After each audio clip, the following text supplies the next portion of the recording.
Banking में मुझे लग रहा है कि जिस प्रकार के नंबर्स आईसीआईसीआई बैंक के आ गए हैं, मुझे लग रहा है कि देखिए प्राइवेट सेक्टर बैंक्स में डेफिनेटली नंबर थोड़े से डिसअपॉइंटिंग थे। मेरे ख्याल से यहाँ पे काफ़ी अच्छे मौके आपको मिलेंगे। मेरे ख्याल से इनका जो फी इनकम है प्लस जो एसेट क्वालिटी है, क्रेडिट ग्रोथ है, वो बहुत ही स्ट्रांग है। आने वाले मेरे ख्याल से साल में और भी अच्छी ग्रोथ आने का अनुमान है। और रही बात पब्लिक सेक्टर में, तो मैं समझता हूँ कि अभी भी काफ़ी मौके हैं, जैसे कि state bank of India, bank of Baroda, can bank. तो ये सारे ऐसे बैंक्स हैं जहाँ पे में हुई है, तो इसका भी फायदा इन सारे बड़े बैंकों को मिलेगा। तो मेरे ख्याल से बड़े फ्रंटलाइन बैंक्स पे फोकस करना चाहिए। रही बात टेक्नोलॉजी की, तो शॉर्ट टर्म में तो एट्रिशन का प्रॉब्लम इंडियन कंपनीज को सताएगा, इससे मार्जिन प्रेशर आ सकता है। बट मेरे ख्याल से आई थिंक 3 या 6 महीने के बाद hopefully things should get back to normal.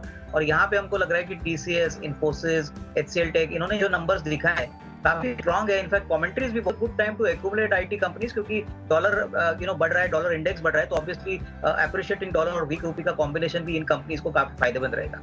बिल्कुल अविनाश जी, ऑफ कोर्स आईटी स्पेस पर आपका नजर है, लेकिन साथ ही अदानी ग्रुप ऑफ कंपनीज लगातार फोकस में है ही। और अदानी एंटरप्राइजेस की अगर पर्टिकुलरली बात करें, सीमेंट के साथ जो उनका नाता जुड़ता हुआ दिखा है, उसके बाद एक बार इम्पैक्ट है, एसीसी अंबुजा सीमेंट को खरीद सकती हैं, ऐसी खबरें हमारे पास है। ऑफकोर्स होलसिम जो की बातचीत कर रहे हैं, उस पर क्लैरिटी फिलहाल आप कुछ आती हुई नहीं दिखी है, लेकिन ये कंपनियां हैं, अदानी ग्रुप भी एक इसमें शामिल हैं, जो कि चर्चा में लगातार है। आपकी राय यहाँ पर क्या होगी?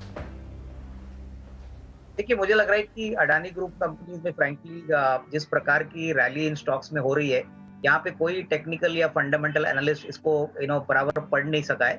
और मेरे ख्याल से आई थिंक अगर ये सीमेंट की एक्विजिशन होती है, तो डेफिनेटली इसमें कोई डाउट नहीं कि अच्छी तेजी यहाँ पे बनेगा। ऐसा सेक्टर है जहाँ पे इंफ्रास्ट्रक्चर ग्रोथ स्टोरी जुड़ी हुई है।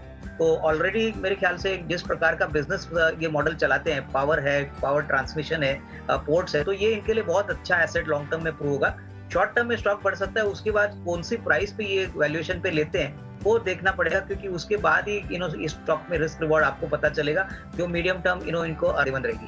तो नेट पॉजिटिव रहेगा, बट डेफिनेटली एक बात ध्यान में रखें कि ये सारे काउंटर्स बहुत ही स्पेकुलेटिव है और ज्यादातर एफएनओ काउंटर्स है, तो निवेशकों को बहुत कॉशियस तरीके से यहाँ पे ट्रेड या इन्वेस्टमेंट करना है।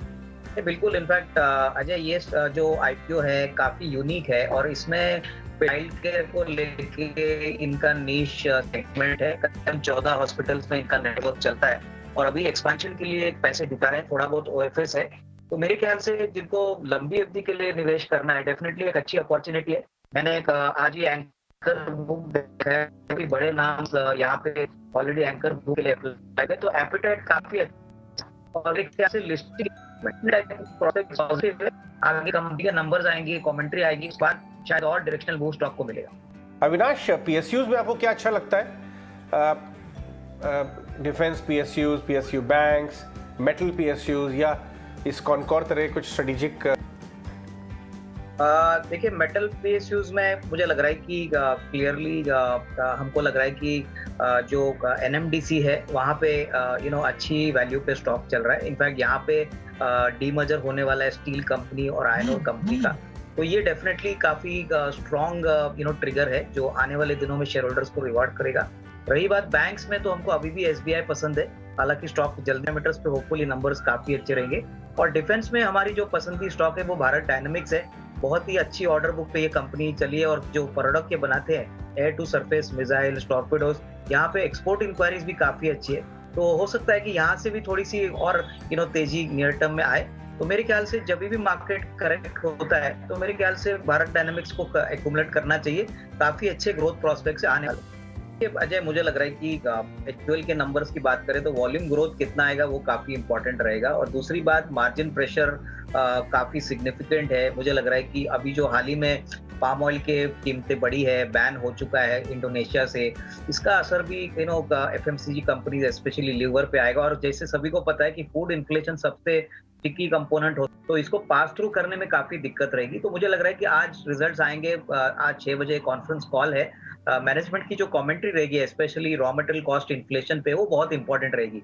तो मेरे ख्याल से नंबर्स तो खराब आएंगे, लेकिन जो कमेंट्री आएगी वो सुनना बहुत इंपॉर्टेंट रहेगा और वही स्टॉक को शायद कल आपको एक डायरेक्शनल मूव देगा। और सबसे बेहतरीन एफएमसीजी कंपनी जो मुझे पसंद है वो गोदरेज कंज्यूमर प्रोडक्ट्स है। वॉल्यूम ग्रोथ और मार्जिन इंक्रीज रीजनेबली अच्छा होना चाहिए, और यहाँ पे शायद अगर मार्केट में थोड़ी गिरावट होती है, निचले लेवल पे ये मिलता है, तो इसको एक्यूमुलेट जरूर करना चाहिए।